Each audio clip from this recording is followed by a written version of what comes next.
ಶುಕ್ರವಾರ ಪ್ರಯುಕ್ತ ನಾವು ಚಾಮುಂಡಿ ಬೆಟ್ಟದಲ್ಲಿ ಈ ಒಂದು ಪರಿಸರ ಸಪೋರ್ಟ್ ಮಾಡೋ ಇದರಿಂದ ಈ ಕೆಲಸಕ್ಕೆ ಬಂದಿದ್ದೀವಿ. ನಾವೆಲ್ಲ ಇನ್ನರ್ ವೀಲ್ ಸಂಸ್ಥೆ ನಂಜನಗೂಡು ವತಿಯಿಂದ ಬಂದಿದ್ದೀವಿ ವಾಲಂಟರಿಯಾಗಿ.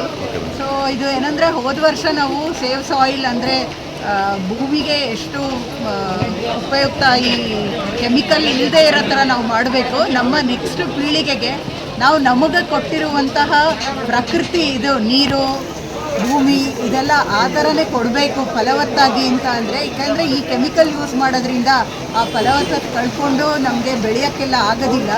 ಇದು ಬೇರೆ ಬೇರೆ ಸಂಸ್ಥೆಯಿಂದ ಎಷ್ಟೇ ಇದಾದ್ರೂ ಜನರಲ್ಲಿ ಒಂದು ಅವೇರ್ನೆಸ್ ಮೂಡಿಸೋಕ್ಕೆ ಅಂತ ಹೇಳ್ಬಿಟ್ಟು ನಾವು ಇವತ್ತು ಈ ಕಾರ್ಯಕ್ರಮನ ಹಮ್ಮಿಕೊಂಡು ಬಂದಿದ್ದೀವಿ. ಸೊ ಜನ ದಯವಿಟ್ಟು ಇದನ್ನು ಉಪಯೋಗಿಸಿ. ನಾವಿಲ್ಲಿ ಕಂಟ್ರೋಲ್ ಮಾಡ್ತೀವಿ ಅಂತ ಅಂದ್ಕೋಬೇಡಿ.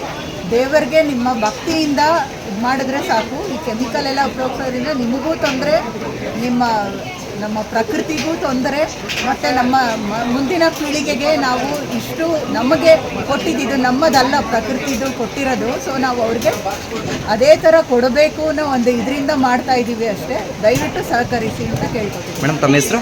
ಸುಜಾತ. ಈಗ ನೀವು ನಂಜನಗೂಡಿಂದ ಬಂದಿದ್ದೀನಿ ಅಂತ ಅಂದರೆ ಎಷ್ಟು ಜನ ವಾಲಂಟಿಯರ್ಸ್ ಬಂದಿದ್ದಾರೆ ಮೇಡಮ್? ನಾವು ಒಂದು 5 ಜನ ಇದ್ದೀವಿ. ಈಗ ನಾವು ಪ್ರತಿ ವರ್ಷ ನೀವು ಬರ್ತಾ ಇರ್ತೀರಾ ಇದೇ ಥರ? ಹೌದು, ನಾವು ಲಾಸ್ಟ್ ಇಯರ್ ಇಂದ ಜಾಯ್ನ್ ಚಾಮುಂಡಿ ಬೆಟ್ಟದಕ್ಕೆ ಮಾತ್ರ ಸೀಮಿತವಾಗಿ ನೀವು ಈ ಕೆಲಸ ಮಾಡ್ತೀರಾ ಅಥವಾ ಬೇರೆ ದೇವಸ್ಥಾನಗಳಲ್ಲೂ ಮಾಡ್ತೀರಾ? ಬೇರೆ ನಾವು ಎಲ್ಲರೂ ಅಳವಡಿಸ್ತೀವಿ ಎಲ್ಲ ಕಡೆನೂ. ಪ್ಲಾಸ್ಟಿಕ್. ಮೇಡಮ್ ನಿಮ್ಮ ಹೆಸರು? ವಿನುತಾ. ಮೇಡಮ್ ನಿಮ್ಮ ಹೆಸರು? ಶಿಶಿರೆ. Thank you.